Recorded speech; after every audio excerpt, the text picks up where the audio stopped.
The night the bell stopped ringing was the night everyone noticed the janitor. At Blackwood Crest Apartments, the lobby bell had always been a comfort.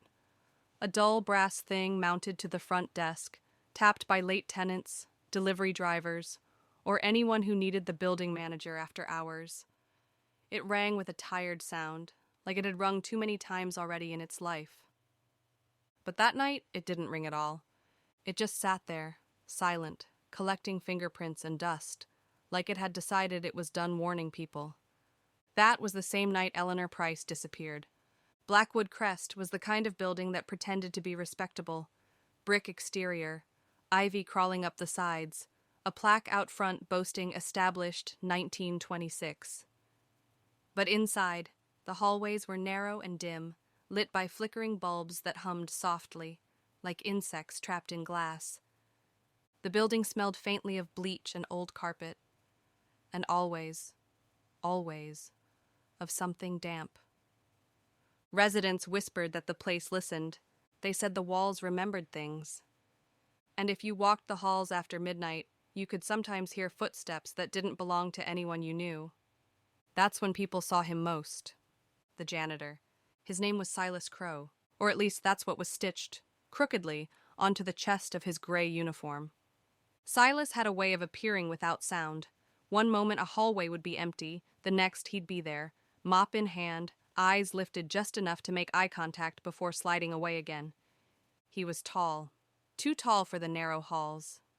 His shoulders hunched like he was trying to make himself smaller, but it never quite worked. His hair hung in thin, dark strands, usually damp, as if he'd just stepped out of the rain, even when it hadn't rained in days. He never smiled, and he carried a ring of keys so heavy it dragged his belt down on one side, clanking softly as he walked. Residents complained about him constantly. "He watches people," someone said. "I caught him standing outside my door," another whispered. "He knows when you're not home," a woman insisted, her voice shaking. No one noticed that Silas never entered an apartment unless called.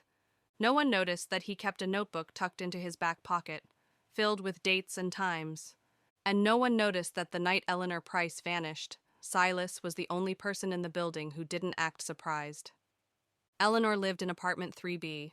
She was young, ambitious, and meticulously put together, always dressed like she was on her way somewhere important, always wearing perfume, something floral and sharp, like it was trying to mask something sour beneath.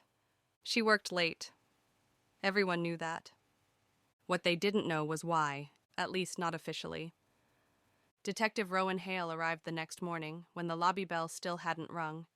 He was the kind of man who looked tired even when standing still. His coat hung loosely from his shoulders, pockets weighed down with things he never quite seemed to need, but couldn't bring himself to leave behind. He asked questions. Tenants gave half answers. Everyone pointed to the janitor. "He's strange," they said. "He's always here," they said. "He knew her schedule," they said. Rowan wrote it all down, though his eyes lingered longer on the building itself than on Silas. The walls, the doors, the way sound traveled too easily. Blackwood Crest was good at hiding things. Eleanor's apartment showed no signs of struggle. Her phone was gone. Her laptop sat open on the desk, screen dark. Her bed was neatly made, but the mirror in her bathroom had been wiped clean. Too clean. As if someone had scrubbed it down in a hurry. Rowan noticed something else. A faint smell of bleach. Stronger than the rest of the building. 3 days later, an envelope slid under the door of the building manager's office. No stamp, no return address. Inside was a flash drive, and a note written in block letters, "She wasn't who you thought she was." The video on the drive was grainy, taken from a distance. It showed Eleanor, and she wasn't alone. She was sitting in a car, laughing, her hand resting on the arm of a man whose face was partially obscured, but Rowan recognized him anyway. Married, respected, untouchable. Councilman Victor Lane. The affair hit the building like rot spreading through wood.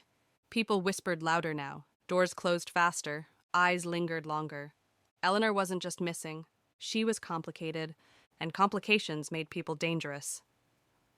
Another envelope appeared the next night, this one addressed directly to Rowan. Inside was a printed email. I know what you did.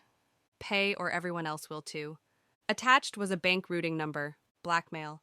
And suddenly Eleanor's disappearance wasn't just about an affair. It was about leverage. Silas was brought in for questioning the next morning. He sat stiffly across from Rowan, hands folded, eyes fixed on the table. You worked late the night she vanished, Rowan said. Silas nodded. You were on her floor. Another nod. You have keys to every apartment. Silas hesitated. Yes, he said quietly. Rowan leaned forward. Then why didn't you use them? Silas finally looked up. Because I didn't need to, he said. The room went still. Silas explained. He had been cleaning the stairwell when he heard voices arguing in the hallway near 3B. A man and a woman. The woman was Eleanor. She sounded scared. The man sounded angry but controlled. Silas said he stayed back, listened, not to spy, to remember. He wrote things down because no one ever believed him, because people always blamed him first. Silas handed Rowan his notebook. Dates, times, descriptions, including the night Eleanor vanished, including a man who wasn't Victor Lane. If you're enjoying this mystery, take a moment to like the video, subscribe to the channel, and turn on notifications. It helps these stories reach others who love a good midnight mystery. The man Silas described was shorter, wore gloves, didn't speak much, but he had keys too. The building manager, Harold Finch, had lived at Blackwood Crest longer than anyone. He handled rent, complaints, maintenance requests, and unofficially, secrets. Rowan searched Finch's office. Behind a false panel, he found copies of emails, photos, bank statements. Finch had been blackmailing Eleanor, not for the affair, for something older, something buried in the building's past. Years ago, a fire, an unreported death, a body listed as missing but never found. Eleanor had been researching Blackwood Crest. She wasn't working late. She was digging. And Finch couldn't let her finish. The final blow came quietly, no chase, no dramatic confession, just Finch, sitting in the dark lobby holding the heavy ring of janitor's keys he'd stolen to move unnoticed.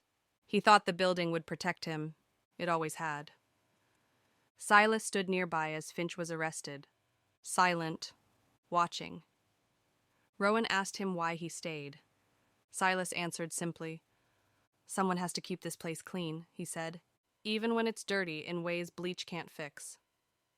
Blackwood Crest went quiet after that. The bell was fixed. It rang again.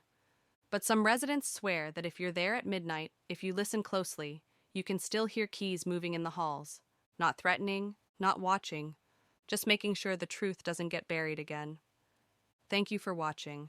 If you enjoyed this story, don't forget to like, subscribe, and share it with someone who loves a good mystery. Your support keeps these stories alive. Until then, we'll see you at the next mystery at midnight.